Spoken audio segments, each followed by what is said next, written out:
Inilatag ni incoming Transportation Secretary Art Tugade ang kanya mga plano para maaksyonan ang problema sa transportasyon sa bansa.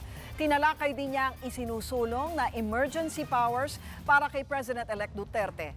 Umaksyon si Gerard de la Peña. Sa pagharap ni incoming Transportation Secretary Arthur Tugade sa mga taga-media, isang bagay agad ang kanyang hiniling. Kung sa pagkikilos ko at pananagot ko, may nasasagasaan ako, pasingtabi na lang po, it is not intended. Sa unang 100 araw daw niya sa opisina, target niyang ayusin ang problema sa traffic. Aminado si Tugade, dismayado siya sa problema sa transportasyon. Pumunta ako one weekend dyan, sumakay ako. Nung natapos so, anong sabi ko? Diyos ko. Pumunta rin ako sa mga airport. Nasabi ko rin, nung pumasok ako sa kubeta, Diyos ko. Balak ni Tugade na i-phase out ang mga lumang jeepney, ayusin ang ferry system at maglagay ng wifi sa mga port. Kasama rin sa tututukan niya ang air traffic congestion, paglipat ng pangunahing airport sa Sangley Point at pagresolba sa problema sa license plates.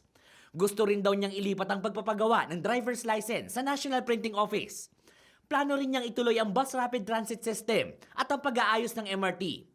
Pag-aaralan din ang paglalagay ng cable cars, double-decker bus at subway system.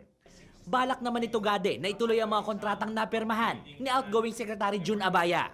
Pero ang mga proyekto sa ilalim ng public-private partnerships na ipinasa sa kanila, pag-aaralan daw maigi. Kasama dyan ang operasyon at maintenance ng ilang airport, ang pagsasapribado ng LRT2 operations, ang LRT Line 6 at ang North-South Railway Project.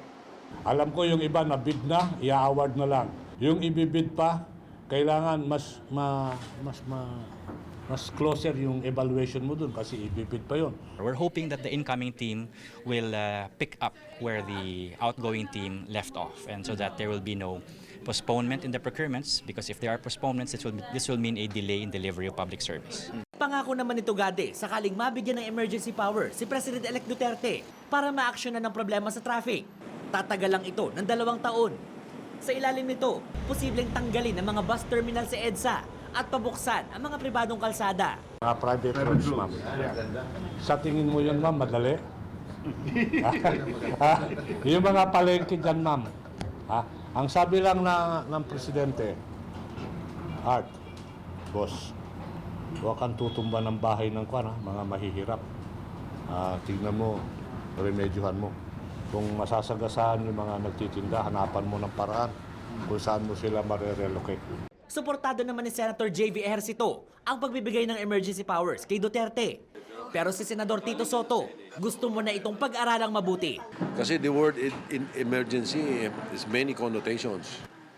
So kung traffic lang ina-address mo, ano-ano mga emergency powers ang gusto mo to solve the traffic?